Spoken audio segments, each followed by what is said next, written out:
邻居太太在末世降临的2个2天半后，敲响了我家的房门，祈求我能够腾个地方让她暂住几天。只因冰河末日降临，外面气温降到了-50°，全球2成的人类已经死在了极寒之中。上一世差不多就是这个时间点，妖姬被她老公威胁来向我借吃的，我二话不说就借给了他们。后来她老公将我有食物的消息透露了出来，引来了柳如烟和那些禽兽邻居们，最终我惨死在了众人的斧头之下。妖姬，你是时候补偿我了。小白，你能不能让我进去啊？走廊里实在好冷啊。尽管走廊的窗户都紧闭着，可刺骨的寒风依旧呼啸而来，再待一会儿，他可能就会被冻成冰雕。进来是可以的，不过我有个条件。我打开了一个缝，把手里的电子手环递了出去。如果你想要进来的话，必须先带上这个才行。就算是妖姬，我也绝不会直接开门把人放进来，谁知道他会不会忽然从怀里掏把刀出来。虽然我提前联系神盾局斥资3亿打造了一个固若金汤的安全屋，还有超级智脑，不过也不能掉以轻心，让他带上智脑管家能24小时监控，并且能释放电流的电子手环，我心里才会踏实。当然，这也是因为妖姬是我非常熟悉的邻居，而且我们在小白的末日生存中有着亲密的合作，威胁性几乎没有，不然换成别人，我压根不会让他们进来。一阵轻响，手环便牢牢地固定在了他的手腕上。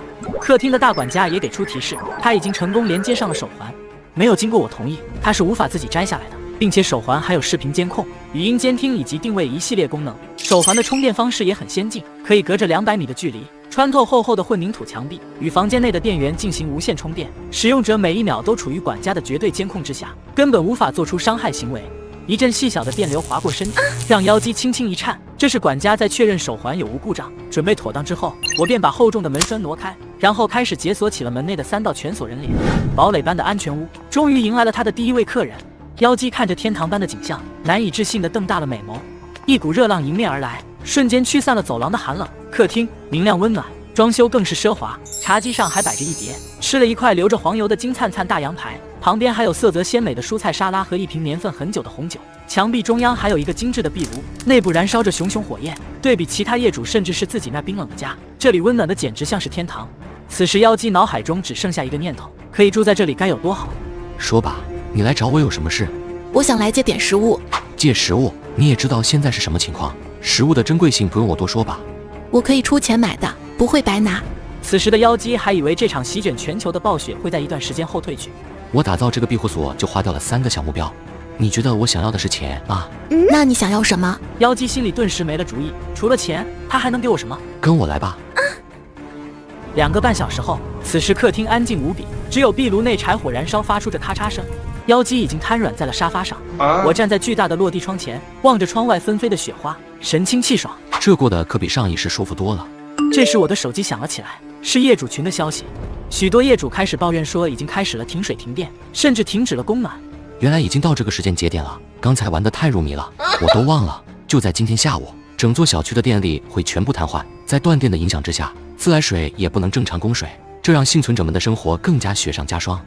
此时，上一世处处和我作对的王大妈家，妈，发生什么了？你的表情这么难看。这下彻底完了！我刚从居委会群里得到消息，原来不仅是沙雕市，甚至是全世界都下着暴雪。根据官方的说法，这是一场史前灾难。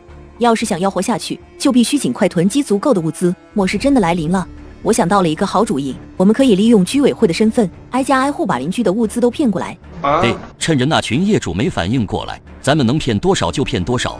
妈，这样不会犯法吗？人多活不下去了，还管这些？要是不多收点物资，靠家里那点食物可撑不了几天。随后，王大妈编辑了一条消息发到了业主群里：大家请放心，只是暂时停水停电，专业人员已经开始抢修了。官方下达了最新要求，我们居委会在这个非常时期，要对小区的业主们进行妥善管理，将所有物资收集起来，进行统一分配。希望各位业主配合居委会的工作，谁敢违抗命令，妨碍组织的工作推进，事后叔叔会将人直接逮捕。末世降临，人人自危，而我却在末世做起了土皇帝，还拿下了邻居太太。此时邻居太太的老公摇了10几个有备而来的小弟过来找茬。我看着眼前的10几个人，不屑冷笑，不慌不忙地从空间中取出高压水枪，瞄准了他们。这把看似平平无奇的高压水枪，此时却是收割人命的一把利器。只因末世降临后，世界进入极寒冰窖，只要身体沾上冷水，就会冻成冰雕。源源不断的冷水，瞬间就把一群混混们淋了个透心凉。这群人只能顶着一身冻得梆硬的冰渣子，狼狈逃走。此时妖姬正一脸崇拜地看着我。别看了，你老公被我赶走了，去洗澡。今晚我就对你进行末世下的特殊训练。第2天临近中午，我才从温柔乡中醒来。此时业主群里又冒出了新的消息，原来是王大妈对业主们开始进行恐吓欺骗。虽然她散发的恐吓言论手段并不高明，可是架不住现在的情况太过恶劣，业主们已经被大雪困了将近1星期了。王大妈稍微一恐吓，不少胆小的业主们肯定会老老实实的把家里的物资交了出去。白哥，王大妈应该在撒谎吧？官方怎么可能会同意让区居委会对所有业主的物资进行统一收集分配呢？区一个居委会，天天扯着官方代言人的身份，在业主们面前为非作歹，要不怎么说好人不偿命，坏人活千年呢？上一世，王大妈就靠着这一招让自己家撑到了最后。我本来就是想吃个瓜而已，却不想王大妈竟然给我发来了私信，打起了我的主意。小白，你也看见群里的情况了，业主们对于你们这些家里囤粮的地主们可是非常痛恨的呀。现在大妈我可是代表了全体业主们的意见，你要是识相的话，就自己乖乖的把从超市买的那些食物交一些出来，不然那些愤怒的业主们恐怕一人一口唾沫都能淹死你。他以为我会像其他人一样会被舆论骂声吓倒，我直接打字回复道：其他人怎么说关老子屁事，就算天王老子来了，也别想从我这拿走一袋泡面。老太婆，有本事你来找我要啊！看着聊天框里的这句话，王大妈气得浑身发抖。王大妈，你别以为我不知道，你想扯着官方的大旗去恐吓群里的业主，从他们那里骗食物，你难道是看到居委会群里说的漠视来了，所以慌不择路了吗？看到我消息的王大妈瞬间被惊出了一身冷汗。这可是居委会的内部消息，他究竟是怎么知道的？居委群里的成员都是老熟人啊，不可能泄密的。任他如何猜测都不会知道，我是重生者。在上一世，我就是因为心软，加上以为大雪持续不了太久，就贡献出了家里囤积的一部分食物。结果那些贪婪的邻居们不仅没有满意，反而是觉得我家里肯定囤着不少吃的，于是便联合起来把我给赶了。重活一世的我当然对王大妈的行动一清二楚，反正那些邻居跟王大妈都不是什么好东西，被骗走食物饿死我也懒得管，正好让他们狗咬狗。我甚至已经预料到了，在接下来的几天时间，王大妈肯定会疯狂上门，骗取一些老实胆小的业主们的物资。不过等那群业主们发现自己上当后，王大妈拿走多少东西，迟早都得吐出来。时间又过了2天，在王大妈不断的威胁恐吓下，有不少业主们乖乖的上交了自己的食物。不过不少人也是留了心眼，只上交了一部分，还有一些比较聪明的优先考虑的是自家食物够不够，所以不管对方如何威胁，都闭门不理睬。这一切我通过走廊里的监控看得一清二楚，因为整栋居民楼的监控都在我的智脑管家的监控下。中间甚至还发生了一个小插曲，那就是居住在20层01室的大明星汤俊，他竟然善良地打开门，贡献出了自己的全部食物，还甜甜地对王大妈那个骗子说辛苦了，并让对方保密自己的身份。受宠若惊的王大妈显然没有想到，作为国民级女神的大明星竟然能跟自己同住在一栋小区。不过她也并没有区别对待，毫不客气地将汤俊的物资全拿走了。我通过走廊监控内置的微型麦克风，甚至听到王父与王大妈偷偷讨论着如何找机会把对方骗到自己家里，给自己的儿子当小老婆。这个大明星估计是被经纪人保护得很好，完全体会不到人性的黑暗，在末世做圣母，最后肯定不会有好下场。很快又几天的时间过去了，业主群里的气氛忽然就不对劲了起来。连续1-2个星期被大雪困在家里，官方的救援迟迟等不来，每天担惊受怕的面临食物与物资的紧缺，都让大家的心态悄然发生了变化。末世降临，可怕的不是死亡，而是人性。只因在极寒末日下雪灾封路，大家连续2个星期被大雪困在家里，而官方的救援却迟迟等不来。居民们仅存的食物与物资也被居委会大妈骗走。业主群里充满了脏话，大部分是在问候王大妈的家人与亲戚。可惜对脸皮厚到不行的王大妈来说，这完全就是毛毛雨。就算把她族谱都问候一遍，她也不可能把食物交出来。此时我上一世跪舔的绿茶女神柳如烟，因为食物短缺打起了我的主意。小白哥哥这么长时间没有联系人家，人家好想你啊！哥哥在忙什么事情啊？能不能跟人家讲讲呢？也就是在忙着品尝其他国家的美食罢了。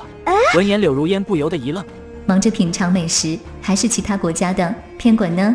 哥哥，你就别拿我寻开心了，你肯定是在吃泡面吧？人家也想吃。柳如烟又娇滴滴地撒着娇，见他不信，我直接翻转摄像头，把餐桌上摆着的佳肴给拍了下来。什么鱼子酱、牛排、熏鸡、水果拼盘，看到这一幕，柳如烟不由震惊地瞪大眼睛。在这种恶劣的环境下，他家里怎么可能有这么多的食物？柳如烟又通过我的镜头看到客厅中央有一座温暖的大壁炉，还在不停地燃烧着熊熊火焰。这小白究竟过的是什么神仙日子？不仅食物丰富，还装着壁炉取暖。我要住进去，我一定要住进去。哥哥，我肚子也饿了，这次就给你一个请人家吃饭的机会，你可要把握住呀！吃完饭了，咱们还可以做一些饭后运动。此时的柳如烟一副乖巧无比、任君采撷的模样。虽然现在的我根本看不上她，柳如烟完全就是个公交车，但是我上一世毕竟舔了她那么长时间，现在有可以品尝对方的机会也是可以考虑的。算了，万一染上病就不好了。我很快便放弃了这个想法，随后我直接干脆地拒绝了他的请求。什么？我都白给了，竟然还拒绝？小白，你是认真的吗？我知道了，你一定是在生我的气，对不对？人家这么久没理你，你一定很孤独吧？我以后注意好不好？谁生你气了？你配吗？然后我一把将旁边的妖姬拽了过来。看见没，咱有漂亮妹子陪，你个公交车还是哪凉快哪待着吧。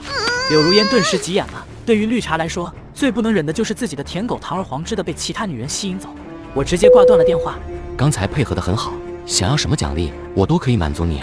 那个女人不就是住在小白对面的邻居太太妖姬吗？对方可是已经结婚有老公的，要是这个消息被传在业主群里曝光出来，那岂不是会被大伙口诛笔伐婚外情？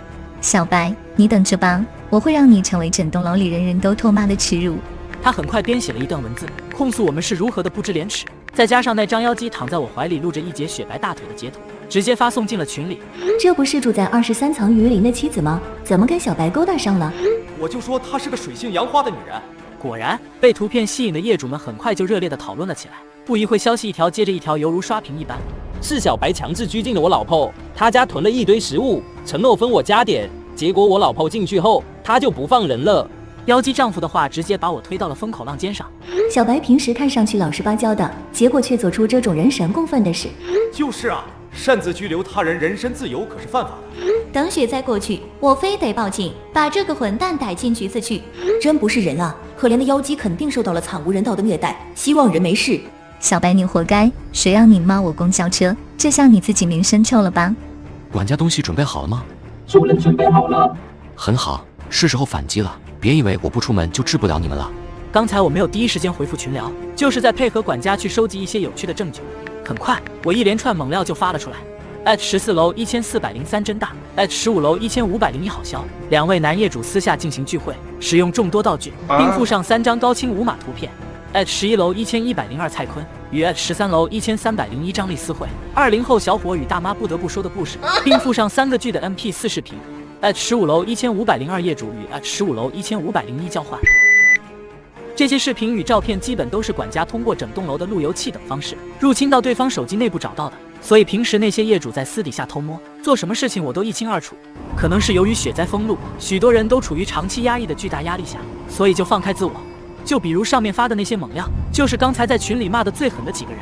不管网络上如何狂欢，当他们放下手机时，迎接他们的还是极寒的低温与食物的短缺。很快又2天的时间过去了，夜里我和妖姬进行完末世训练之后，群里又有了新消息，是17楼1701的业主夏兰，他在群里发消息想购买邻居的食物。在这种情况下，没人知道雪灾会持续多久，所以几乎没有业主回复她。我对这个女人倒是有点印象，她丈夫在外国工作，常年只有她独自带着几岁大的孩子，平时见了我也会笑呵呵的打招呼，身材还行，颜值只能算中等。妖姬也看见了群里的消息，顿时有些纠结，小心翼翼地看着我。末世之中，圣母必达。末日降临，资源极度稀缺，人们为了生存，早已抛弃了道德和良知。你要是把食物给了他，下次他就能领着一群人闯进来，把你剁了熬汤喝。听我这么说，妖姬认识到了自己的愚蠢。对不起，小白，我下次不会了。看来还要对你再训练2个半小时才行。业主群里，夏兰还在不断的恳求大家能卖给她点食物，救救她的孩子。不过依然没人回复她的消息。此时大明星汤俊看着群里的消息，终究还是动了圣母之心。夏兰，我这里还有食物，我可以分你一半。2分半后，我看着汤俊家门口的监控，看着夏兰激动的差点跪下的场面，我心中一顿无语。自找苦吃，看来这个汤俊在王大妈那里吃了的亏还不够。作为国民级女神，估计是宠粉宠习惯了，发善心的毛病一点不见少。不过这跟我也没关系，我也只是当热闹看。正当我准备关闭监控时，意外发生了。你们想干什么？惊恐的夏兰抱着食物被一群小弟们堵在了走廊里。把食物交出来，你可以滚了。这群凶神恶煞的人，正是这栋楼里黑老大邓图的小弟们。好不容易得来的食物，夏兰自然不会轻易放下。但是在一群身强体壮的恶徒面前，他的反抗毫无用处。很快他就被拖进了屋内。我看这娘们身材不错，不如就赔我们1万再走吧。因为雪灾封路，他们已经好久没去酒吧烈焰了，正好拿这个送上门的解解渴。夏兰看着这群凶神恶煞的混混们，不由吓得脸都白了。这么多人，说不定他小命都不保了。这可是零下几10度的低温，况且他因为饥饿也没多少体力，他家里还有一个在忍饥挨饿的孩子呢，绝不能死在一群混混手里。来吧，是你自己拖还是我们动手？求你们放过我吧。放过你，晚了。放过我，我可以告诉你们一个大秘密，是关于大明星汤俊的，他就在这栋楼里。你说什么？在末世前，他就听私人消息说，大明星汤俊可能住进了他们小区。对于这个国民级女神，颜值身材都是顶尖的元气美少女，邓图也是垂涎的。我的食物就是汤俊给的，只要你们放我走，我就告诉你们他住哪。为了自己能安全离开，夏兰也是毫不犹豫的就把自己的救命恩人出卖了。此时的汤俊也没想到，自己对一个陷入绝望中的宝妈伸出援手的行为，直接为自己惹上了一个致命的大麻烦。一群亡命之徒盯上了他，万众瞩目的女明星谁不喜欢呢？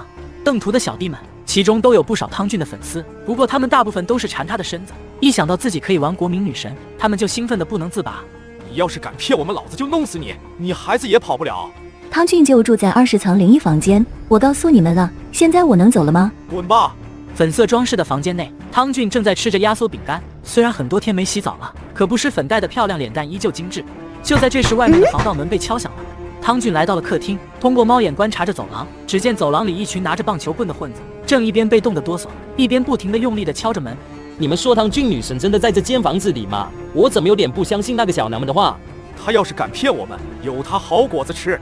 女神，你快开门啊！我们都是你忠实的粉丝，再不开门的话，我们就要开始砸了。这种普通的防盗门没有多结实，要是被10几个人强行砸门的话，估计用不了多久就会被暴力破开。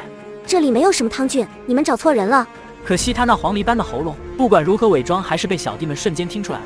是他，真的是汤俊女神！太好了，今晚我能玩到女神了。